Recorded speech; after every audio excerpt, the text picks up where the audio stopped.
Rapture के बारे में सभी धर्मों ने क्या राय की है और क्या ये पास्ट में हुआ है, ठीक है, ये बहुत महत्वपूर्ण की बात है। तो इस्लाम धर्म में इसका कोई कंसेप्ट नहीं है। इस्लाम में आखिरत मतलब जजमेंट डे है। अब हम जानेंगे कि ये जो पश्चिमादि ये जो शब्द है रैप्चर, वो उसका जो समानार्थक और गूढ़ आध्यात्मिक भाव जिसमें वेद, उपनिषद, गीता, पुराण, रामायण, महाभारत इन सभी भिन्न रूप में अवश्य आता है, बराबर। रैप्चर जैसा ही शब्द आता है। ये पार्ट अब इंपॉर्टेंट यहाँ शुरू होता है।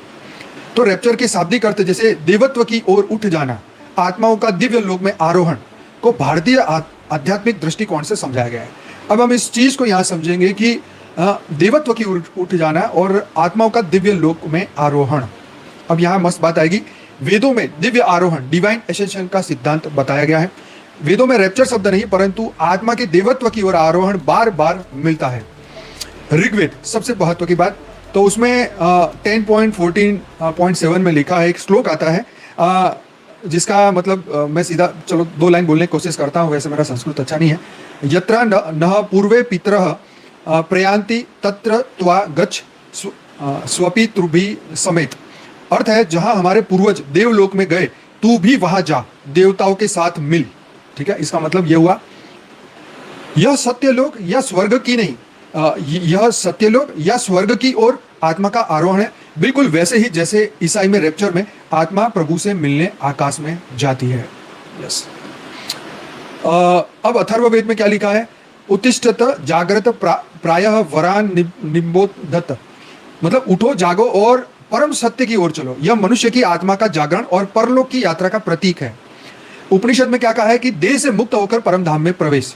कठोपनिषद कहता है कि नयम आत्मा प्रवचेन लभ्यो तस्येय आत्मा विभुणेते तनुस्वाम।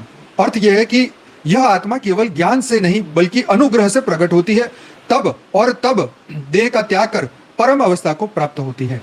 छांदोग्य उपनिषद कहता है कि एष नित्य आत्मा ब्रह्मलोक गच्छन्ति। अर्थ यह है कि आत्मा अमर है और ब्रह्मलोक में जाती है।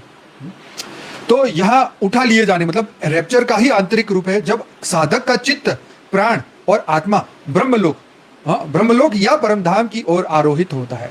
सीधी सी बात है, यहाँ सतयुग का टाइम खत्म हुआ, त्रेता का खत्म हुआ, द्वापर का खत्म हुआ और कलयुग का खत्म हुआ। जो भी आत्मा रेडी होती है वो छटनी होकर ऊपर चली जाती है। उनको ज्ञान मिल जाता है, वो परिवर्तन कर लेती है, स्व परिवर्तन कर लेती है। और जो स्व परिवर्तन कर लेती है वो आत्मा कभी भी एनी टाइम, चाहे वो सतयुग का मिडल हो, त्रेता का मिडल हो, द्वापर का मिडल हो या कलयुग की शुरुआत हो या कलयुग का अंत हो, वो कभी भी जाने को उसको छूट मिली हुई है और इसी को मोक्ष कहा गया है।